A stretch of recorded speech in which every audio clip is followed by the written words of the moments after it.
I'm an information technology project manager / consultant in my day job. I work in the information technology sector, and I'm outsourced as a consultant to financial industries, manufacturing, and transportation.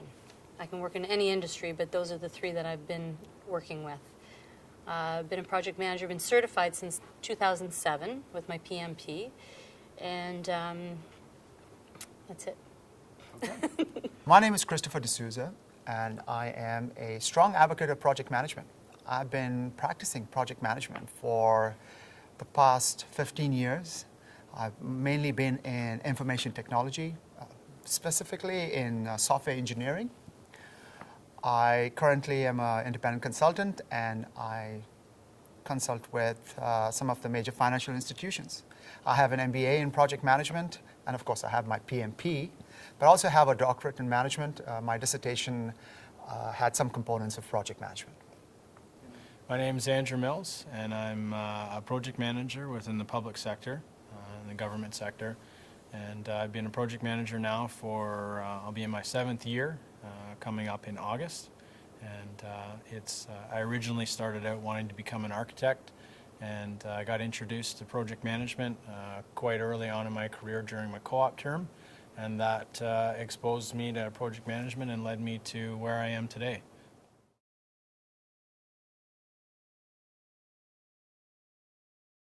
How to win friends and influence people are the most important skills a project manager needs to have. Your leadership skills, your leadership style, you need to know yourself. Know that you're leading at least 19 different levels of stakeholders, and knowing how to lead them to the end to close your project is really critical. So just looking at today's day and age with all the different projects that are very diverse, teams are very important. The teams are global. They can be either co-located in one location, or they can be offshore. From my experience in working with project managers and teams, being a project manager, I found that interpersonal skills are very important. Just to bring teams together, to motivate them, and to get things done, and to get it done willingly. So interpersonal skills like decision making, problem solving, conflict management are very important. The skills of a project manager that you should master or develop over time, there are a couple different skills that I think are extremely foundational for a successful project manager. One of them is the soft skills. The soft skills are those personal attributes that an individual will perfect, develop, or enhance over time, and it really is that personal component to project management that differs from the technical ability of a project manager, which allows you to interact and connect and work harmoniously with other people. The second component of a skill set which a project manager should master is the technical skills, and the technical areas such as communication, the ability to effectively communicate, efficiently communicate with the project team, both verbally and in written format. Why? Because project managers primarily spend most of their time communicating, and projects fail. One of the major reasons why projects fail is because of lack or a breakdown of communication. The other component that I believe a project manager should master as a skill set is the technical component, and that is problem-solving skills and analytical skills. Those two skills in the technical field combined can help you proactively identify issues prior to them becoming apparent or experienced on your project. When a problem arises, and they do arise in project management quite often, coupled with the analytical skills, you're able to really dig down and analyze the root cause and then build back up and try and resolve those problems quite quickly.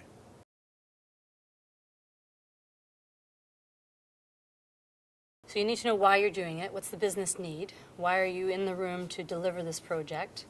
Who your stakeholders are? Who needs to know about this project once it gets kicked off? Who needs to be informed? Who needs to be involved? Also, you need to know what it is that you're delivering. What are the deliverables, if it can be developed during that phase? The way that projects are initiated, or in the initiation phase for a project manager, there has to be some due diligence in what the business case is for the project. as in, there's an idea creation and preliminary assessment. The project manager works along with the business just to make sure that that's completed. Once that is completed, we then go into a project charter. A project charter, as you know, is an agreement between the business sponsor and the project team. Some of the things that go along with the project charter are, for example, the scope, because scope is very important, and that has to be defined in the beginning. And with the scope, you have two important ingredients, which is the budget and the schedule. The three things that are extremely paramount in the initiation phase of any project is, from a project manager's perspective, you've been given or you've got a chance to review the project charter. So from the project charter, what should be documented, or if it isn't documented, you should, from a very high level at the beginning of the project, understand what assumptions have been made and what the immediate constraints are that have been identified thus far. And at the early stages of a project, you may not know many constraints the project might be under, and you may not know there may be very few assumptions that have been made thus far, but they're extremely important to understand quite early. Going back to one of those fundamental skills that I spoke about earlier and mastering the soft skill component, the communication, one common denominator is people. And people in a project are titled as stakeholders who have a vested interest in the project. The initiation stage of a project, it's extremely important to understand, have you understood and have you identified all the stakeholders who have a vested interest in the project. They may not be identified in the project charter. You'll understand that the project sponsor or a steering committee team or a high-level project team's been identified, but what are some of the other stakeholders who have a vested interest that either have a positive or a negative impact on your project, should be understood right at the onset in the initiation stage.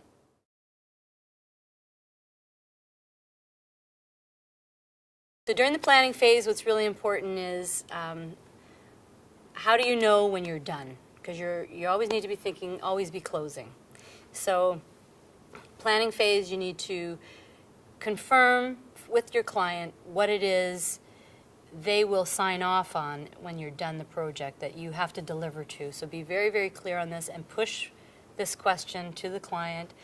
They'll kind of go, they'll be very high level, but you need to be very specific and ask the question, when we're done, and you have to sign off that this is complete, you want them to confirm these are the deliverables that they were asking for you to deliver on.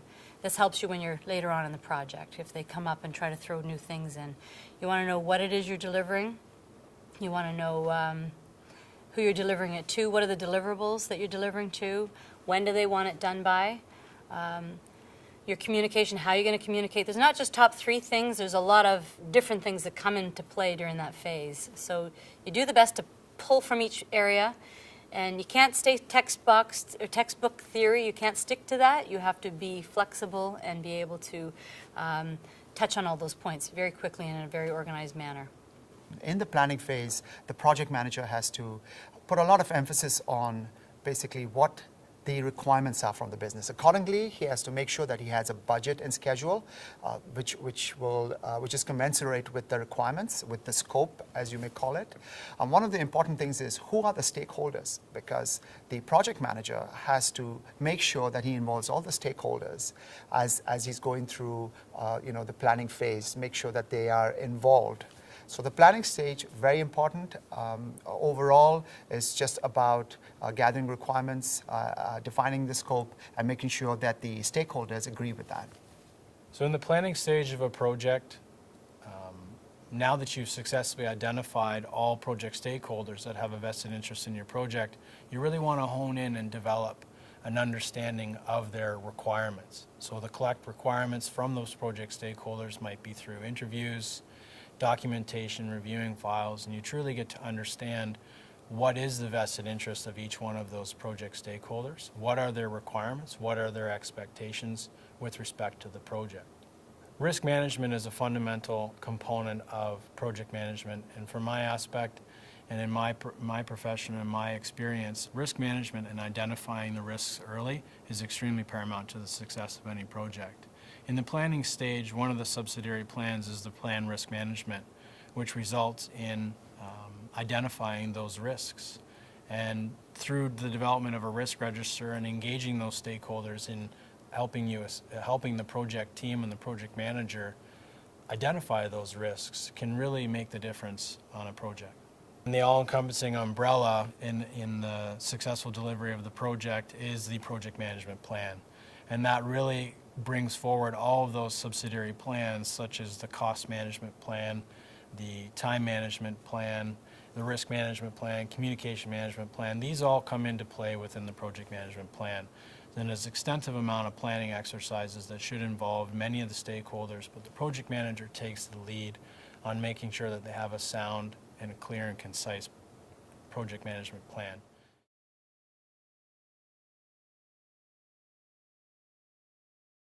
Execution stage, you're going to implement your communication plan. You're going to make sure you have your regular status meetings. You're going to coordinate your resources and their schedules. You're going to manage the risks to your mitigation plan. You're going to follow all the plans that you just recorded, and you're going to execute to that. So the whole point of having the planning phase is so that you have something to work with during the execution phase. Your risks, your communication, your QA, your testing as you go along, you're getting sign-off as you go along. Okay, the execution phase is where all the work's done. Really, all the teams come together, just to make sure that the scope is delivered on, or the requirements of the project. One very important aspect which comes from the planning, is the stakeholder management. So in effect, communication. Communication is very important. Now, with every project, you have risks. And you know that if risks turns into issues, then that could have a direct impact on budget and schedule. So the project manager has to make sure that he has the right response strategies for risk. And he works along with the team. Some of the response strategies are accepting the risk, mitigating it, transferring, et cetera, et cetera.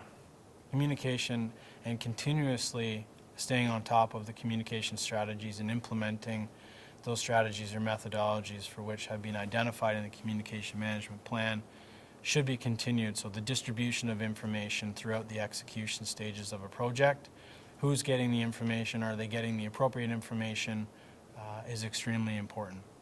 The second component is the stakeholders' expectations.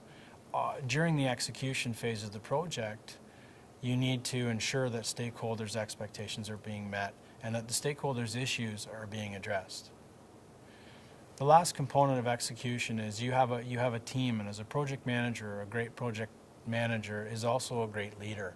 They have the ability to influence their team, empower their team, and ensure that they're exercising or putting a project team member in an area where we can enhance their strengths. And that's another extremely important component of the execution phase, is empowering the team and contribute as a team effectively to the success of the project.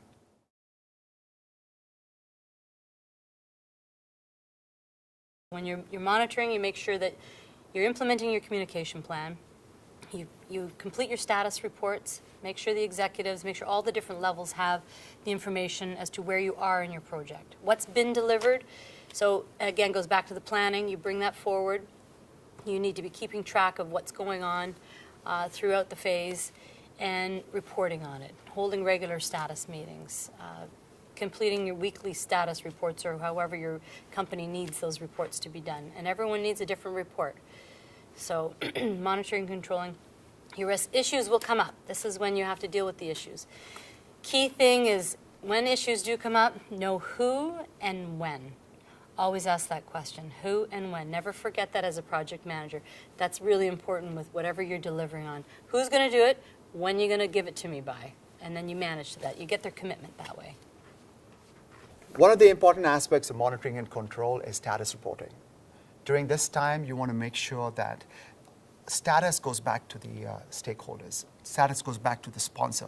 They want to know how you're doing in terms of schedule and budget. Likewise, monitoring and control involves budget and schedule. Because if there are scope changes, which goes back to the requirements, then you want to make sure that whatever impact is there to the budget and schedule, that is reported in a status report, which then goes to the management. That gives you, as a project manager, the opportunity to get some decisions, which will then move your project to the next phase.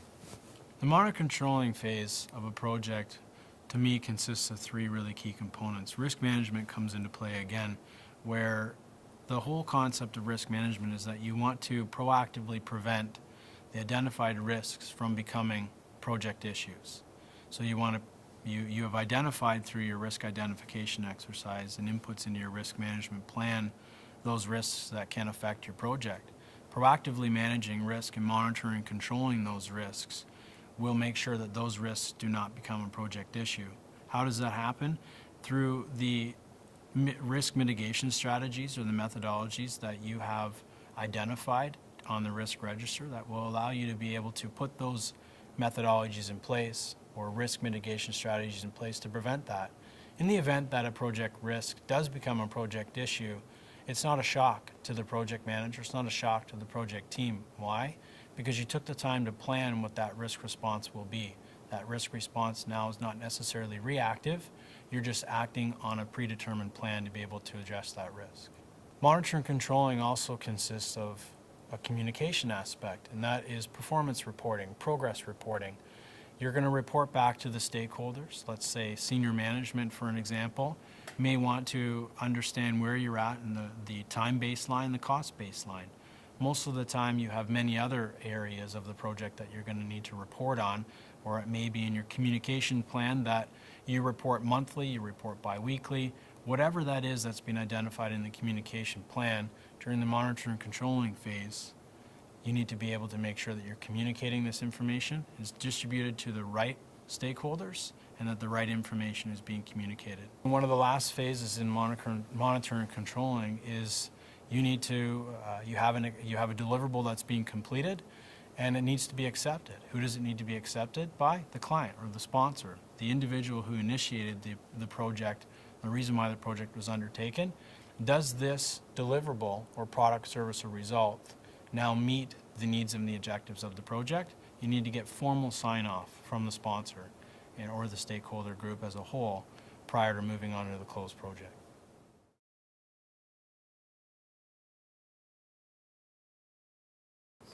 In closing, you would want to ensure everything's done as you planned and the client originally signed off on, and you're going to reiterate what you've delivered on. If there were change requests along the way, that all needs to be compiled into your closing documentation. You want client sign off. You want to complete all your final documentation, store them in whatever repository your company needs them to, not on your computer, and celebrate if you can. If you have the time or the budget, take your team for lunch, show appreciation to your team because you may work with them again. Let them know they've done a great job. They've helped you deliver on time, on budget, on schedule, if they did. One would do all the administrative duties that you have to. You make sure that the budgets, whatever remaining funds are there, you will release it to the budget MIS. The schedule, you make sure that the schedule, you'll go into your enterprise project management or MS project schedule as we know it, and you'll close out all the tasks. But one of the fundamental and critical parts of a closing of a project is really a post-project review. And a post-project review helps the team get together and celebrate some success. They look at, what are the, what were some of the critical success factors that brought this project into fruition or into completion. Some of that information is then put into an archival system so that in future, when other project managers are doing similar or like projects, they can look at the post-project review and they can take some lessons learned and hopefully run their projects successfully. So now that the project deliverable, their product, service, or results been accepted by the sponsor and that's formally signed off, you're in a transition stage now. And in my experience, working in construction, you've built a building, now there's a transition from the capital side or the construction side, we've got occupancy, and now we're going to flip it over into operations, and that building now becomes operable and now becomes online, and it suits the purpose in which it was intended for. There's a transition phase there that's extremely important that involves the project manager, the operations team, and that transfer of information and documentation. So there's a very key component in the closed project with respect to documentation and how that gets then transitioned over to the client or the end user.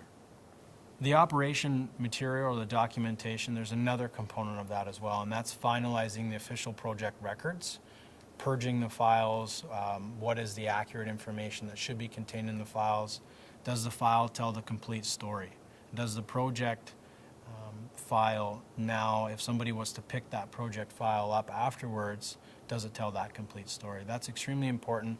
Documentation is a no-brainer, but it's also quite difficult for a project manager at times to make sure that they've accurately documented the project in the project file. And lastly, although lessons learned should be captured throughout every stage throughout the project or the life of a project, this is really an opportunity to bring the entire project team, the sponsors, the stakeholders, the end users, and really then go through all of those lessons learned that were captured throughout the project. They should be captured throughout the entire project, but sometimes they're not. And I find that at the closed project, this is a very good way to start with the benefits, start with the successes on the project, lead into then some of the challenges or some of the failures that happen on the project. So start positive, but really the key component here at the closed project, as far as embarking and taking a step back and a top-down look at all the lessons learned, is that you want to, on the next project, you want to repeat those successes and you want to eliminate the failures or eliminate those challenges or reduce those risks from becoming projects issues. And you really want to go back through the project and make sure again that you repeat those successes again on the next project.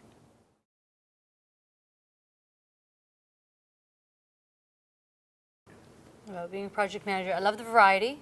I love starting something new. I love the challenges of it. I've been doing it since I was 10, my event management, and last year I did 104 projects the whole year with my company. So, and each one was different. Some were similar, but there's always a little twist that gets thrown into the mix. But I do the personal development, the personal growth, the professional development I've gained, the experience, and again, and working with people. For me, being a project manager, it has been out of choice. I know I have a few certifications in like a PMP, and I have my master's in project management, but really it's the love for project management as a discipline. Like I said, I'm a strong advocate of project management, and one of the things that really excites me is bringing teams together, working with teams, because with teams you get different cultures, different knowledge, different experience, different qualifications. Collectively, you can then put a project together and you can celebrate that project because it's actually delivered a product or service. That product or service is then used by people out there in the real world. So for me, bringing people together and putting something together which is really tangible really excites me. Why do I want to be a project manager, or why do I love being a project manager? Each day is different, and each day brings in new ideas, new people, new minds, new personality types, new projects, new deliverables. Everything just is new, and each day is different, and that creates a very good variety.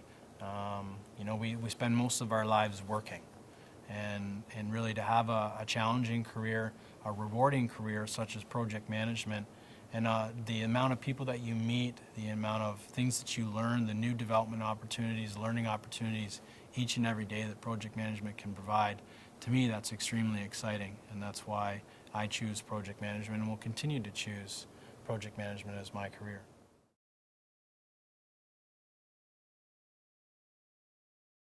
The Value of Project Management Institute, they're one of the leading not-for-profit organizations for project managers, portfolio managers, and program managers. They help you with collaboration with other project managers.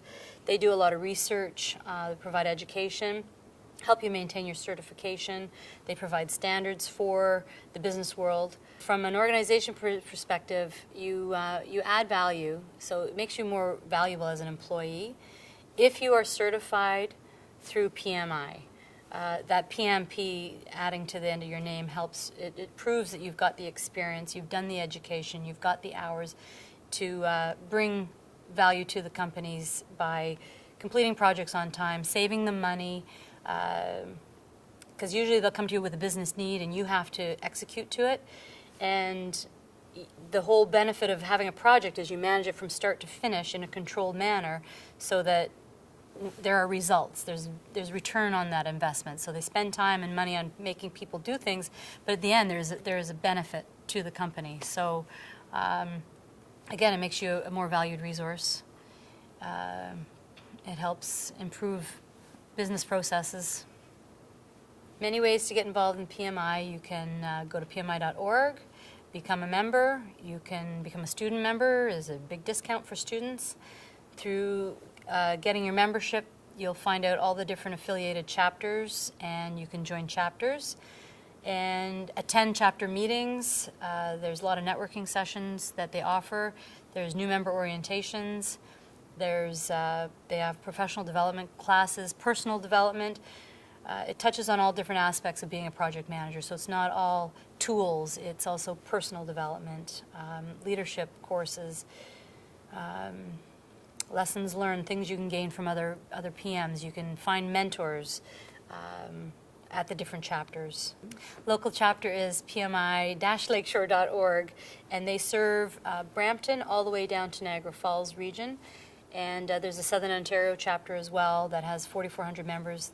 The Lakeshore chapter has 2,400 members. And it's a volunteer-run organization. They hold 9 dinner meetings a year, 6 Saturday sessions. They have about 10 new member orientation sessions, volunteer orientation sessions. Volunteering is another good way of getting involved with PMI, another good way of getting experience as well as a project manager. For project managers and for organizations who are delivering enterprise projects, and some of those projects enable their business strategy, it's important for them to have a methodology on how to deliver these projects. The Project Management Institute have what they call the PMBOK. It's the project management body of knowledge. That one outlines the knowledge areas, the process areas. It's really a roadmap on how to start and finish a project. But not only that, but successfully. So for an organization to have a methodology in place where people are focused, especially in a projectized environment, that's very important. And for a project manager, along with his teams, to know what are the roles and responsibilities, what are the different knowledge areas within each of the planning phases, it's very important. Like, at the end of the day, it's all about delivering successful projects. The PMBOK is definitely one way to do that because it offers you a very distinct and clear methodology. PMI as an organization, to me, in my profession as a project manager, it really is that strong foundation, that organizational structure that backs you as a project management professional. Various number of credentials which are highly regarded in the industry worldwide. It also is an organization which promotes getting involved, networking, that whole development of that soft skill that I spoke about that a project manager should master. An organization like PMI really assists you as a project manager in being able to hone in on developing those and mastering those skills.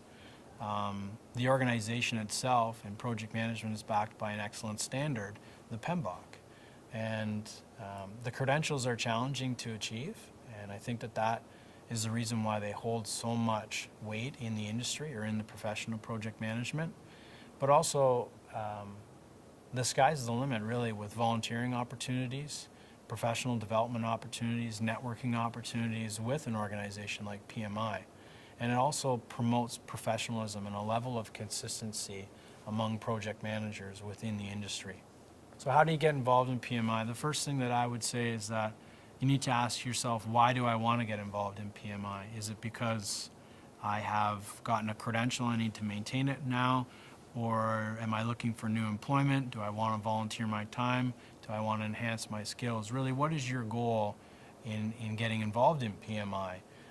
Is it networking, meeting new people, recruiting for your organization itself? That's the first thing. The second thing is, once you've figured that out, find the local chapter. There are many of them around the world. Find your local chapter through PMI and go to a networking session, go to a professional development session, see what it's like. Connect with the community of practice and just become ingrained in those project management communities that are out there, like the PMI chapters. And once you get in there and get involved, I think that you'll really find that the involvement within the PMI organization whether you're volunteering your time or you're just simply networking and doing professional development and continuing education, it really does pay dividends on both your personal and professional life.